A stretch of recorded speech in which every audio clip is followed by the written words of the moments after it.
Well, good evening, everybody. Thank you all so much for coming out. It's great. I mean, I see so many friends in this room. I see just a few people I don't know, but I know basically every single one of you. We all love our mountains. We all love our towns and everything around here. But I have very good news to report. So for whatever reason, the Democrats didn't want me on the ballot. I'm not sure why they would want that. It might be because we're trying to destroy the whole plan.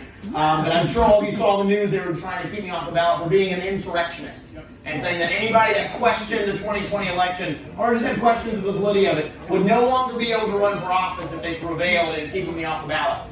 I've got great news. As of Friday at about 10:30 a.m., a judge kicked the entire thing out, told these lawyers...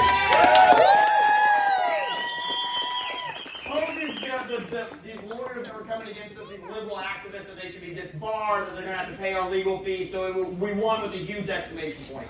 But you know what? It surprises me that they come after me with such ferocity. They always say that most of us in this room are radicals, that we're domestic terrorists, if you want to go speak at a school board meeting. But at the end of the day, we all like just pretty basic stuff. We just want to be able to raise our families in peace and prosperity and be left alone.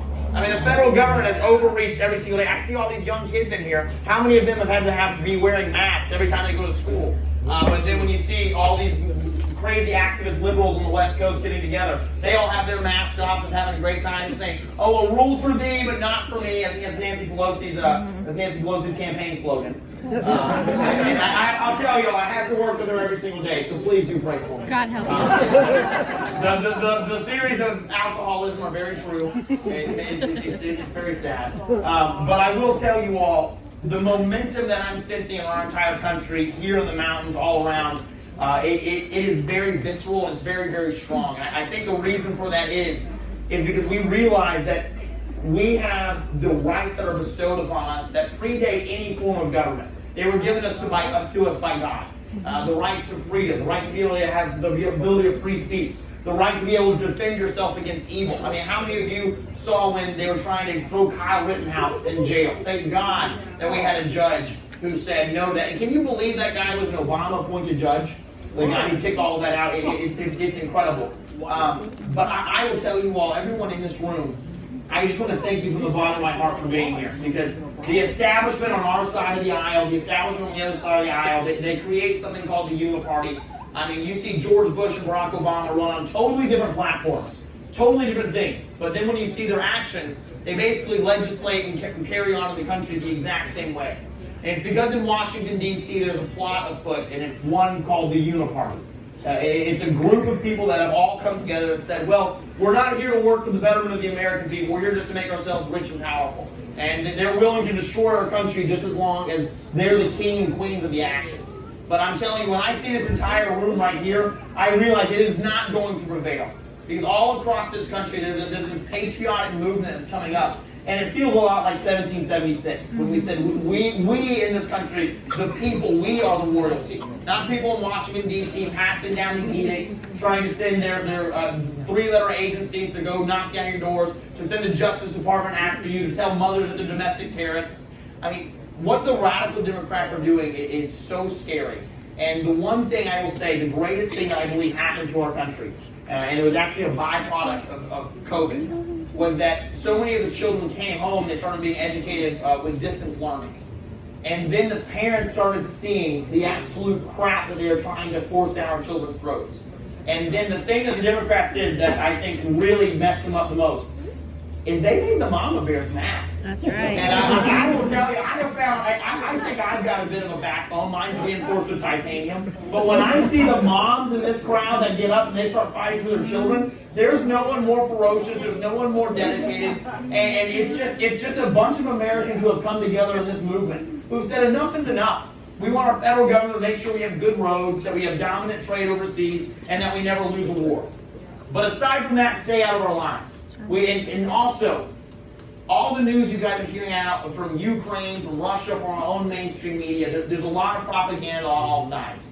I will tell you the Russians have taken over about 25% of the country. They're moving very methodically, very slowly. But what is going on in Ukraine cannot be overstated.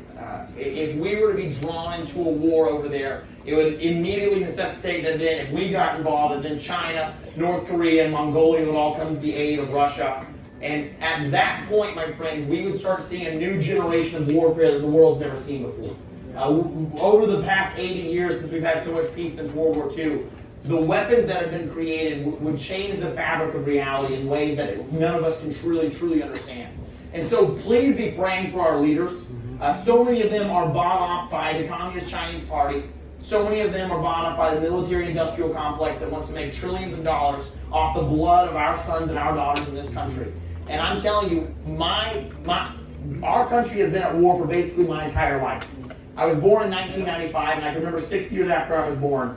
Probably was born my very first memories. I was at home with my brother Zach and with my mom, and my dad called and told my mom to turn the TV on. And I remember my dad I had answered the phone, and I said, "No, Dad, I'm not going to give the phone to Mom. She's making us some smoothies right now." And I'm so glad that I waited to give my mom that phone until she made the smoothies, because that was really just the last good memory of that day. Because then we watched the Twin Towers fall. I didn't really understand what was going on. I just saw that my mom was in tears. But then ever since then, our country has been at war. And we have been wasting blood and money overseas when we have so many problems here at home. When we have a porous southern border on the southern border, where we have sex trafficking, drugs, and terrorists coming in droves that you can't imagine. When we have debt in the trillions that you just cannot even... I believe our number one national security threat is not China, and it's not Russia, but it is our own national deficit. Because, my friend, if that continues to start outpacing our own growth in our country, we won't be able to provide for ourselves. We won't be able to provide for our own defense.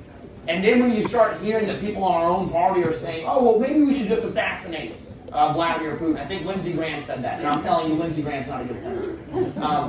But I think Lindsey Graham said we should assassinate Vladimir Putin. My friends, this is exactly what the military-industrial complex has been doing the last 4 decades. I mean, you saw what happened when we killed Gaddafi in Libya. It got so much worse there. When we killed Saddam Hussein, a very evil man, and he was the devil. But the devil in that country was keeping the demons in check. And ever since then, the Middle East has been going crazy. And now we've spent over 20 years in Afghanistan to replace the Taliban with the Taliban just with our own weapons. And it can't be overstated the fact that we have a foreign policy that says, well, let's just enrich the people who sell the bombs, who sell the bullets. But we'll just be at war at all times. But my friends, as Americans and as Christians, I think we should be calling for peace. I mean, I'm all for sending all the weapons we can to the Ukrainian people who are putting up a very strong defense. I mean, what they're doing is incredible. But it reminds me that most of their citizens were just given guns in the last 3 weeks. They were training with wooden cutouts of AK-47s. But imagine if their people had been armed like the American people are. If they had the right to self-defense, if they had the right to the Second Amendment. I mean, I know my family and my friends, we've got night vision, we've got armor-piercing rounds, we have body armor. Imagine the defense they would be able to put up against the Russians. And I'm telling you, I think that we can never back down on our Second Amendment rights, because this is the only thing that is keeping our country from turning into what's going on in Australia and Canada right now. I mean, in America, I don't know if I haven't worn a mask in forever. I really haven't. I think COVID's been gone here forever. Whenever I get on airplanes, I just eat the whole time. It hasn't been good for my diet, but it's been great for my freedom. But I'll tell you, but you see what's going on when people in Ottawa and Canada are saying that, the trucker movements, these great truckers who went and said, we just want to have freedom, we don't want to have a vaccine mandate to be able to do our job. And then you're seeing the police forces come in and literally just beating these people senseless, beating men and women in front of their own children. But that will never happen in America, because in America, we're not subjects, but we're citizens. And the only way we can maintain that is if we can put up a fight against our own government. And that's the reason the Second Amendment was written. So we have just authored something called the New Contract with America. I had the honor of getting to work on it with Newt Gingrich, but it really just sets a precedent and a direction for our country. It's got about 53 policy objectives in it. If you guys want to pick up a copy of it, we have them out front. You guys can get them on the way out. But it does some very basic things that I think will make all of our lives better. Number one, it says that we're going to start getting rid of a lot of these needless 3-letter agencies that dominate our lives. Number two, it's going to get rid of the federal income tax, because your money belongs to you, not to the federal government. Number three, it's going to put term limits on Congress and bureaucrats. Because I tell you, the people that I've served with that have been in office for longer than I've been alive, are literally the worst people I've ever met. Washington, D.C. is just filled with so much scum and so many people who think that normal Americans and business owners across this country have no idea what they're doing and that they need to hold their hand and make all the decisions for them. But you know what? Our campaign was so successful last time because we just believe in the basic tenets that the American people can make better decisions than AOC and Nancy Pelosi ever will. And that's pretty much the basic principle, that we don't want Washington, D.C. mandating what happens in all of our lives. And so I'm telling you, I think we're going to see an election in 2022 that's going to put so many strong, patriotic conservatives in Washington that we are going to completely take our country back. We're going to finally put the federal in check. And the number one way I believe that we take our country back is that we start holding people accountable. I am so tired of seeing these people with the liberal privilege of being able to break the law as much as they want and have no consequences. And so the first person I want to go after when we get in office and Rand Paul's agreed to do it with me is someone that I detest with all my heart. And that man's name is Anthony Fauci. And I'm telling you, I want to investigate exactly the origins of COVID-19, see how culpable he was. But number one, we know for a fact that he lied to Congress, and that's a minimum sentence of 5 years in prison. And so I'm telling you, I will not rest until that man faces justice. And then we will remind the entire federal government that they work for you, that I work for you, not the other way around. And so, my friends, I just want to thank you all so much for coming out. You know, the way that we were able to beat the establishment last time really, the fact that we won our primary election last time was wild, because we were the first person to ever beat a Donald Trump endorsement. And anytime he's ever on stage, he says, you know, my endorsements, I'm 200 victories to 1 loss. And my only loss is because Madison supports me more. And so I like to remind him all the time that we beat him. I said, well, Mr. President, you can make it up to me. And so I've gotten to get a really strong relationship with him. And, you know, I remember when I was talking to him right when everything was going down in Ukraine. So, well, Mr. President, how did you keep Vladimir Putin from attacking? And he said, well, number one, I didn't villainize the guy. I just became his friend. And because we don't need to have a bunch of adversaries all over the place. But he said the very first phone call when the president of Russia called and was congratulating him on his victory in 2016, he said that at the end of the phone call, he said, well, President Putin, I just want to let you know that if you move 1 inch into Ukraine, Moscow will be bombed within the hour. And that is leading with strength. I mean, I really miss having a foreign policy in our country where our president just tweets out threats to other leaders. And he says, well, I know you have a big red button, but mine's bigger and it works better. And the thing that I love so much, and I know it's a funny story, but I mean, the thing is that the reason that a billionaire from New York was able to connect with just normal, hard-working Americans all over the country is that the man just speaks in normal vernacular. He just speaks like a normal American, tells it like it is. And the mainstream media hates it, and they attack him nonstop. But you know, I'm reminded that the only bombers that ever receive the flak from the targets are the ones that are over the target. And so I know that I might not be every Republican's cup of tea. I understand that it's probably not very fun to bring up at your liberal Thanksgiving to say that, oh, well, you know, my congressman's Madison Cawthorn. Because I realize that I've got tattoos. I believe the Second Amendment was created for killing tyrants. I believe that we should get rid of basically every 3-letter agency in the government and really just bring the power back home. That we should remove the Federal Department of Education. And I realize that it seems kind of extreme sometimes when I speak. But my friends, I believe that we live in extreme times. And I don't think that there's any time for us to wait. It's the reason I felt called to run when I was just 24 years old. Because I feel like if we were just to wait until I'm the age of 50, I don't think we'll have a country left. Right. And I think that's why all of you are here tonight. I just want to thank you for supporting our campaign, because this is a movement for the people. And we need to remind the government that they work for us. And so I just want to promise you, it has been the honor of my life to go to Washington. And to take all the arrows from the mainstream media, because I don't really care what they call me, because they didn't call me to this position. God and the people of Western North Carolina called me to this position, as long as I have your support.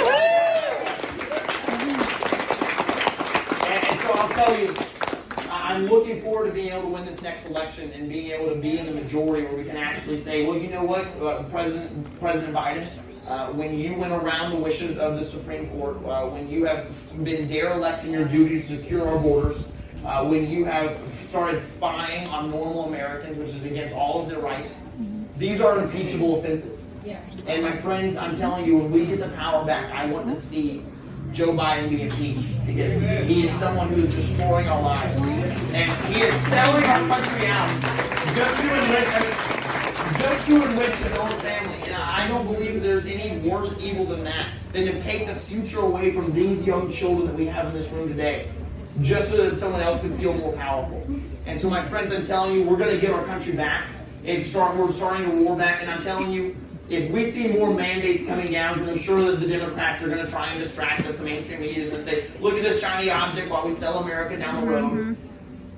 Remember, I think the greatest response the American people can have to an overbearing federal government is a little bit of civil disobedience. And it's to say, you don't rule our lives, we rule our own. So when you're a restaurant that want to force you to wear masks, or show a vaccine card, or if there's federal officials that want to tell you that you have to do this or else you're going to be held in contempt of Congress. I think I've been held in contempt of Congress since I got there. It doesn't really matter. Just remember that the power in this country only is with the government, only because we created the government, and they serve at our behest. It's not the other way around.